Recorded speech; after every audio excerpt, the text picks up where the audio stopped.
அந்த ஜெயிலில் இருந்தவர் இப்போ ஒரு ஆடியோ ஒன்று இணையதளத்தில் வைரலாகி வருது.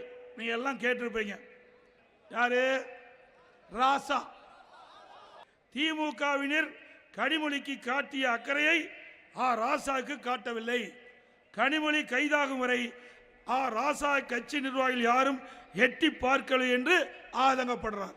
அந்த சொல்றார், சமூக நீதி பேசும் திமுகவில் சாதிய பாகுபாடு இருப்பதை அப்பட்டமாக ஒத்துக்கொள்கிறார். கலைஞர் டிவிக்கு பணம் சென்றதை ராசா ஒப்புக்கொள்கிறார். கலைஞரின் இறுதி காலத்தில் ஸ்டாலின் அவரை கைதி போலத்தான் வைத்திருந்தார்.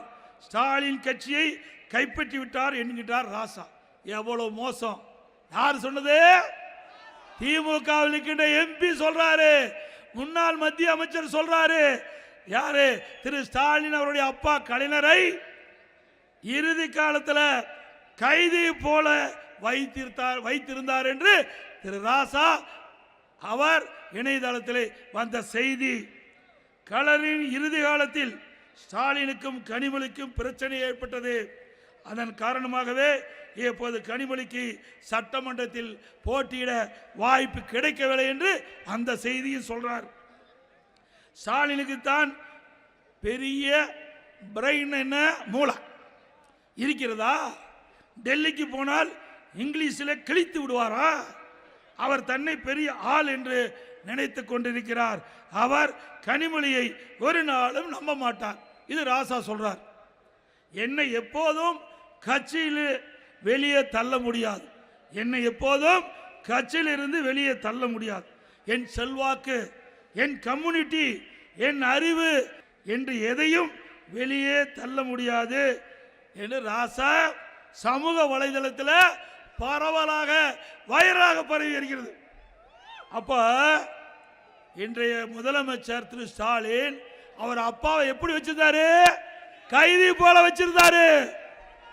சொந்த அப்பாவே அப்படி வச்சிருக்கிறவரு நாட்டு மக்கள் என்ன பாடுபடுத்துவார் சிந்திச்சு பாருங்க.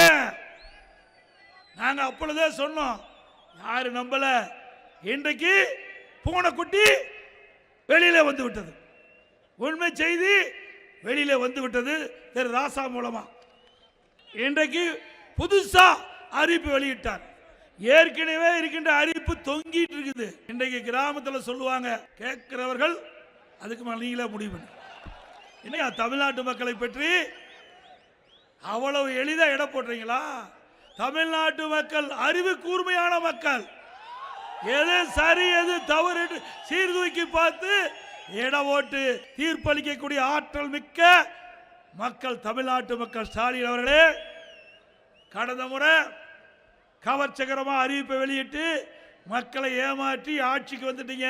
இந்த முறை அது நடக்காது. உங்களுடைய உண்மையான முகத்தை மக்கள் பார்த்து விட்டார்கள்.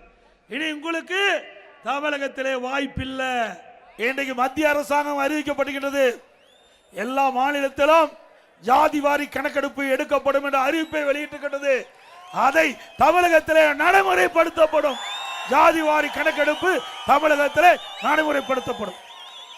தமிழ்நாட்டுக்கும் டெல்லியிலுக்கு என்டிஏ அங்கதான் போட்டியா. இப்ப எங்க தேர்தல் நடக்குது சொல்ல? எங்க நடக்குது? தமிழ்நாட்டில் நடக்குது. என்ன தேர்தல் நடக்குது? சட்டமன்ற தேர்தல். இது கூட தெரியாத ஒரு முதலமைச்சர் ஸ்டாலின் அவர்கள். ஏங்க, தமிழ்நாட்டில் தான் சட்டமன்ற தேர்தல் நடக்குது, டெல்லியிலா நடக்குது? ஏங்க, நம்மை பற்றி குறை சொல்வதற்கு அவரால் ஒன்று கண்டுபிடிக்க முடியல. அதனால பாரதிய ஜனதா கட்சியை விமர்சனம் செய்கின்ற மாதிரி என்டிஏ கூட்டணி வச்சு இன்னைக்கு விமர்சனம் செய்திருக்கார். தில்லு திராணி தெம்பு இருந்தா அண்ணா திமுக பத்தி பேசு, நாங்க சரி எங்க தொண்டை பதில் சொல்லுவோம். எந்த திராணியும் இல்லாம சட்டமன்ற தேர்தல் இப்ப நடக்குது. இன்னைக்கு சட்டமன்ற தேர்தலில் அண்ணா திமுக வெற்றி பெறும் 100% அவருக்கு தெரியும்.